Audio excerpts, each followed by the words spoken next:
All right, are we live now? Are we live now? Are we live? Is this thing working? I think it is. Let me see here. Let's check it out. Just making sure we got everything working. Everything's all right. We gotta take care of that later. Man, this is bizarre. Wonder why it's not working. I think it is. There we go. It is working. We're Matt with Blood and Beer. I'm Matt with Blood and Beer. And thank you for tuning in live for UFC 106 Breakdown. This is the show where we talk Bloodsport and we drink beer. And I'm all over the place because my stream crashed right at the beginning and it throws me off a little bit each time. So without all that though, we're live. We're recapping Michael Morales versus Gilbert Burns, the Apex card that ended up being pretty entertaining, pretty fun card. Michael Morales runs over Burns. We had the co-main event get canceled, so that was a little bit weird. But we ride on, and we're gonna go over the whole card. There were a lot of finishes. I gave the over/under on this card 5.5 for whether how many finishes it was gonna have, and it way shot over that. It shot over that on the prelims. So yeah. This card, though, our bets, they did good. Cody and I both profitable. If this is your first time tuning in, then we put $1,000 up each week. Cody's up over 500% this year. I'm up 140%, so I'm doing all right. But this week, I went up 511, had a couple parlays hit, had a couple straight bets. Jared Gordon, Myron Santos by decision, some safe ones. And Cody, he had one parlay hit, one not hit, so... Sorry, I'm just getting the stream all set up. I'm trying to get everything going here. I don't want it to crash on me again. And then we're going to be breaking down this card. All right.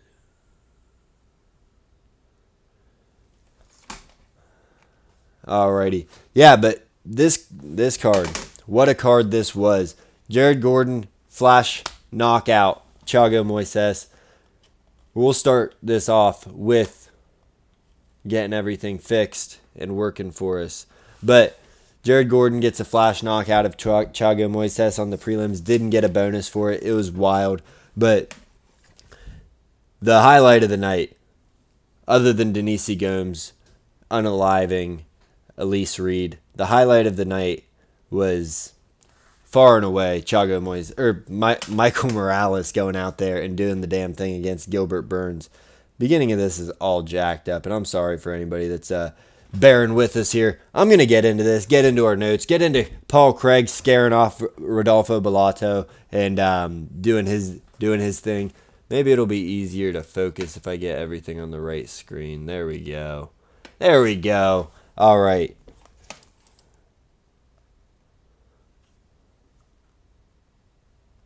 UFC 106 recap.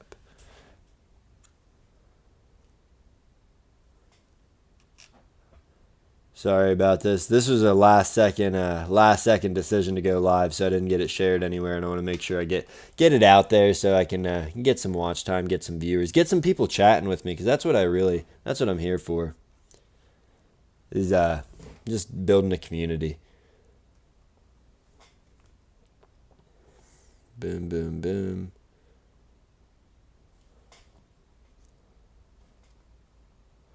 All right. Yeah, so we're drinking Mango Zero Proof Passion Fruit. Maybe that's why the stream crashed. I introduced the beer, crashed right away. And we're going over Gilbert Burns versus Michael Morales. And Michael Morales goes out there, does the damn thing, finishes Gilbert Burns in the first round. Once he had Gilbert Burns hurt, Gilbert really had no way of recovering. He tried to shoot a takedown, but Morales was too game.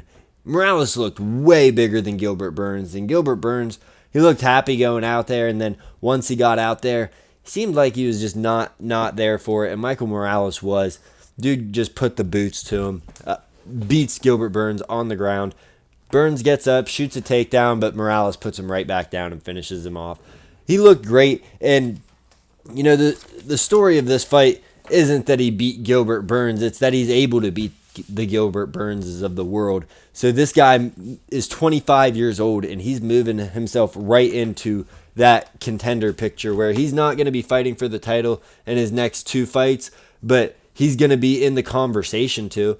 He's going to be able to have a case to eventually. And with what he's done in the UFC, with finishing Neil Magny, he finished Neil Magny, he finished Gilbert Burns in the first round, both of them first round finishes, undefeated, 18-0.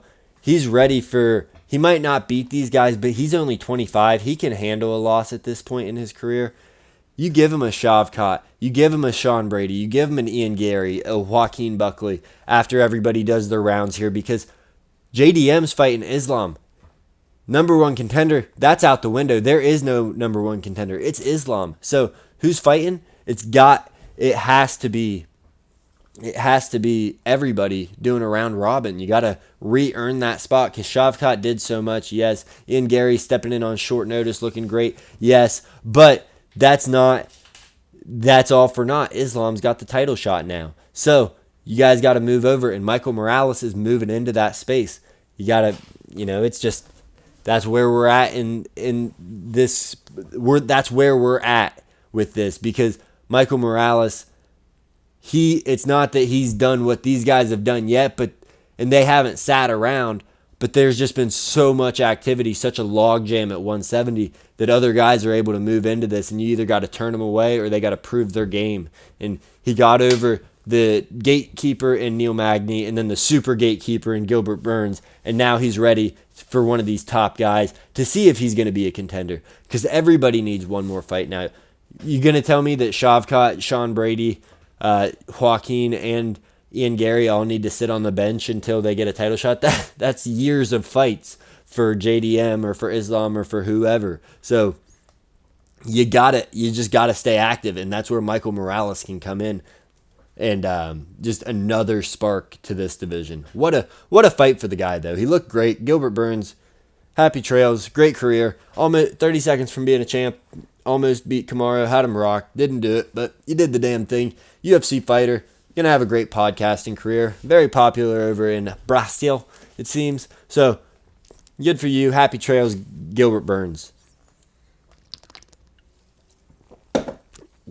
All right, and in the co-main event, we had Paul Craig. He was supposed to be taking on Rodolfo Bellato just an hour or so before the fight. The fight got canceled due to an undisclosed injury on Bellato's part. I still am not sure what happened there, what's going on, what caused that injury, but it happened, and yeah, fight didn't happen. I said Bellato probably watched Inglourious Bastards last night and scared him off from the Bear Jew, Paul Craig. What a nickname that was. So, Paul Craig keeps his UFC career alive.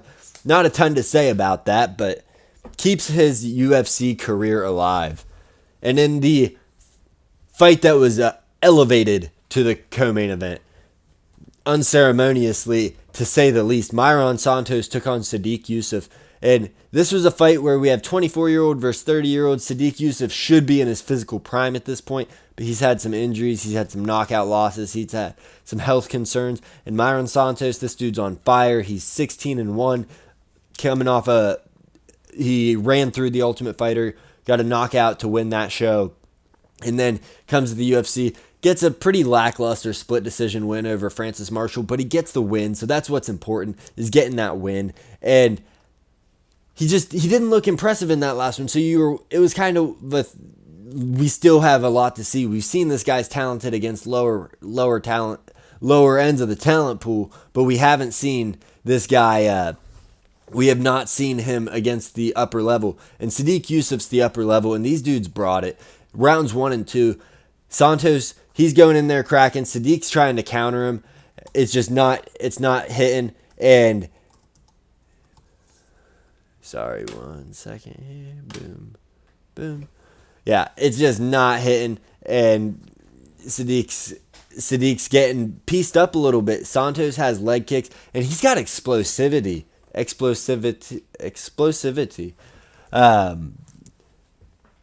Yeah, I don't know. The fight kind of got, I lost my train of thought there. Fight kind of got away from me there, though. Fight got away from me, and sorry, give me 1 second here. Oh, I'm all over the place, and I'm sorry if you're tuning in to watch me be all over the place.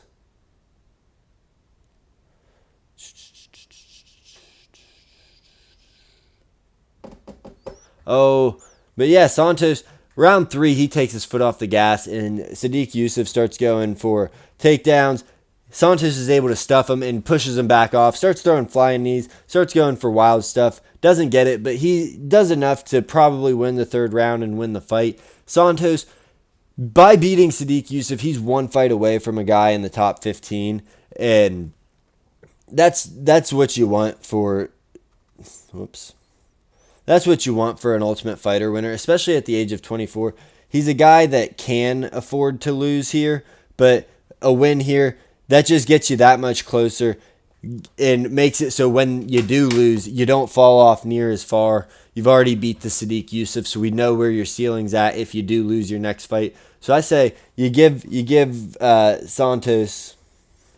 Give me 1 second here. I do apologize. Here's my War Pig in the meantime.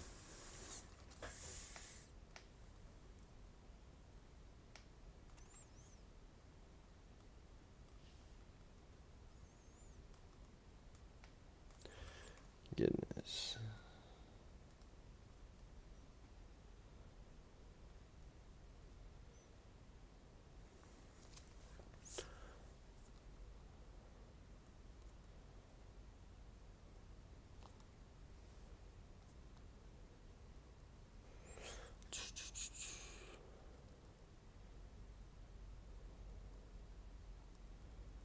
Sorry about this, everyone. I need to get some hold music or something. We are back. We are back, and we are talking, we got done talking Myron Santos. Not undefeated, but he's UFC undefeated, so he could get a top 15 guy next. He could get whatever next. It doesn't really matter. Get him out of the Apex, though, because he has an entertaining style. Put him in front of fans where people are reacting to that so he can see, yeah, that flying knee, well, it might not have really landed. The fans liked it, and it looked good for the judges. Give us something like that, but don't give us performances where you take your foot off the gas like you did against Francis Marshall. And, yeah, just don't do that to us. But we'll keep moving along. And we had Nursultan Ruzaboyev, the last leg of my parlay. Cody's parlay anchor. He gets the job done. Had some rough moments there in round 1 against Dustin Stoltzfus. Stoltzfus rocks him. It turned out to be a headbutt that drops Nursultan, but nonetheless, he rocks him. And then he gets him in a submission, gets him in a guillotine for a long time. And it looked deep, but Nursultan just wiggled his way out of it and finally gets out. And in rounds 2 and 3, he's really putting the straps to Stoltzfus. He's smacking him around. Even though Stoltzfus is blocking a lot, it looks like it's throwing him off balance. He's just too big, too powerful for the guy at that point in the fight. And Nursultan ends up getting the unanimous decision win. And that's, yeah. I mean, where do you go with a guy like Nursultan next? Because his name isn't big enough to give him any fun fights. You can't give him like an MVP or anybody in the top 15, really. And he had his shot with Joaquin Buckley. Close fight, Joaquin wins, and he's skyrocketed to the top. Nursultan falls off. He's undefeated since that fight, but it doesn't matter because he didn't get the job done when it mattered. So what do you give him next? Do you give him maybe a Chidi and Njokuani? That would be an awesome fight. Chidi and Njokuani, fresh off almost ending lives of everybody he fights, it seems, or can beat everybody up since he's moved down to 170. That'd be a fun fight. I don't know what you give him next. Maybe if Bo Nichols dropping down to 170, that would be a good one so Bo can just wrestle F somebody for a little while because he could probably do that to Nursultan Ruzaboyev. But he's in this weird place where nobody really likes him. He came in with this stigma that he's a fraud. You look at his record, the guys that he was beating over in Russia or Uzbekistan or wherever he's from, the guys that he was beating just aren't top caliber fighters, and it's pretty evident when you watch him fight first coming in because he just expects if he's not the hammer, then he's a pretty easy nail to have. but he was the hammer tonight after he stopped getting beat up by Stoltzfus. So he had some good fight back. It's just I don't know what you do at 170. 170 is so filled with 170 is so filled with prospects, with top guys that it'd be fun to see him fight some of those guys, but he just doesn't have the name to. You don't give him an MVP. You don't let him move up and fight like a Shara Bullet. He's not there. That's not where this guy's at. And then in the curtain jerker for the main card, Melchizel Acosta. I don't know why I always call him Acosta. Melchizel Acosta. He took on Julian Erosa, my dog, Julian Erosa, and Acosta got the job done. He did the damn thing. Fun fight. Round 1, Costa was rocking Julian Erosa. Round 2 was super close. Both guys throwing. Costa's looked like he might have been doing more damage, but Erosa was just marching forward, and that continued in the third round as well. Erosa kept marching forward, but Costa was just walking through the punches. These guys were meeting in the middle and swinging. Costa's punches looked like they did more damage. Erosa looked like he might have been doing more when you were watching the fight. But in the end, I think the judges got it right. It was super close, but you give Costa the the unanimous decision win. He did the damn thing. Yeah. Where's he go from here? I think he's a bit away from the top 15. He's still young. I think he's 28 years old. I'd have to check that, but still a young guy, still a young fighter. He's a beast. Got good submissions. He's got good striking. He showed that here, and he's got good heart and a good chin. So he's got all the tools. I'd like to see him maybe go out there, fight a lower level guy, get a finish, or crazy thought, and it'd be a tough fight for him. Oh wait, I think Raul Rosas fights at 135. I was gonna say have Raul Rosas fight him, but no, 135. Yeah. Let's see a crazy finish or submission, something awesome. Move him into the top 15 and let him sink or swim. See where he goes from there. Or maybe you do give him top 15 after this. Maybe you give him Myron Santos. They're on the same timeline at this point, even though Costa has fought 3 times this year and Myron Santos is a relatively inactive fighter. I think his last fight was in November or December, so not too long, but 7 months between fights versus a month or two. Costa's not going to he's not going to want to wait around for that. All right, and then we'll wrap up our breakdown here, or our recap here with the prelims. Gabe Green gets a rear naked choke in his lightweight debut over Matheus Camilo. Cashes as a dog, second round win. What do? He looked great out there. He got stuck in a submission for a minute, but he got out, and Camilo looked pretty gassed, and Gabe Green's able to get the job done. And then we also had 5 other finishes on the prelims. Jared Gordon sent Thiago Moises to the Shadow Realms in their fight. He starches the dude, overhand right, puts him down, and then some ground and pound to finish him up, but he was out when he hit the ground. So Jared Gordon, not known as a finisher, but he gets the job done. Does not get a bonus for this highlight reel knockout, but nonetheless, gets some of his frustrations out from the loss to Paddy Pimblett. So good for Jared Gordon. And then we have Yair Delval submits Connor Matthews in round 1. Rear naked choke. Lot of rear naked chokes on this card. But one person who had a submission that was not a rear naked choke, Luana Santos, she gets a key lock. Kimura, they said it was an Americana actually. First Americana in women's MMA in the UFC over Lisbosa. Round 2 for the win. Denise Gomes, she shadow rounds Elise Reed. Fight was stopped way too early, maybe way too late. Elise Reed was just getting pounded on the ground. Did not look good for her. So Denise Gomes getting the job done, doing the damn thing. Hun Young Park gets a rear naked choke over Carlos Hernandez in the first round. Quick work is made of him.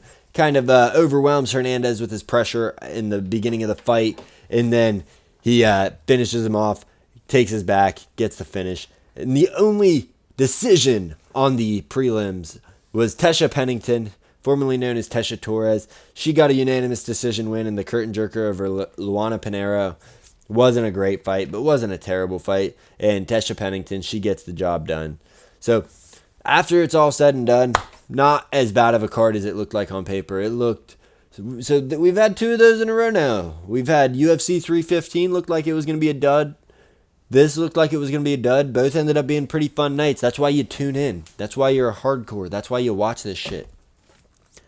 But after the card, UFC confirms Patchy Mix versus Mario Batista for UFC 316. We already knew this was happening, but it's coming from the UFC's mouth now. They showed it on the broadcast, so it is happening. They had Patchy Mix at the desk. He says 1 or 2 fights, and I'll get a fight for the belt. I think you give him 1, and then you give him the belt. Dude's a beast. He's one of the best in the world, and he's a tough matchup for Merab. He's got great grappling, great strike. He's great everywhere, but his grappling, I mean, I think he's got 16 submissions in his 21 wins. Dude's a beast. And he's actually sitting on ESPN Bet right now, a plus 240 dog in this fight. So jump on him early because he's going to beat the shit out of Mario Batista. And yeah, a lot of guys are going to be knocking at the door wanting Patchy Mix. Patchy Mix, relatively unknown coming into the UFC. 316, he's going to be the highlight coming out of it. People are going to be like, whoa, did you see how good that Patchy Mix guy was? Like, he'd probably beat Sean O'Malley. He'd probably beat Merab, or he'd give him a good fight. Like, this is the worst thing imaginable for Corey Sandhagen. Corey Sandhagen was finally the hot name in the division. Patchy Mix coming in to fight on the undercard for the 135-pound title. Worst possible outcome for Corey Sandhagen. So Corey Sandhagen, I send my condolences to you, and I'm sorry about that. And I don't know. That's all we got for you today, I do believe. Thank you, anybody tuning in. We didn't get any chats today, but, you don't always get a chat. You don't always have people to talk to. Not everybody's wanting to talk. It's a Sunday. People are praising the Lord, maybe laying on their butt, and just relaxing, loving life, living life. And anyways, thank you for tuning in. UFC 106. We'll have a fun video for you this Wednesday because we do have a hiatus from the UFC coming up this week. We got a break this weekend, so we got to figure out something to do on Wednesday. But what we will do is have something fun. We always do something fun, so we'll figure something out there. Maybe we'll talk about the best fights of the year. Maybe we'll talk about the best upcoming fights. Maybe we'll talk about a little bit of it all. Maybe we'll just shoot the shit. Maybe we'll set up a fantasy league. I don't know. Who knows what we'll do. Thank you for tuning in. Thank you for bearing with me through the messy first couple of minutes of this stream, and I appreciate everybody that has supported us. Make sure you give me a like. Turn on your notifications so you catch us when we go live. I'll try to get it a little more consistent. I just get it in where I fit it in. My son's napping right now, so I thought it was a good time to go ahead and jump on, do a little live stream, and just get my video up there. This is the 147th episode of Blood and Beer, and we're no more, no less popular than we are when we started, so we appreciate that, but we're pushing for 250 subscribers. We really want it. We're at like 128, 129 right now, so we could be doing better, but, you get what you get, and you don't throw a fit, as I've always been told in this life, but that's all I got for you. I'm just rambling.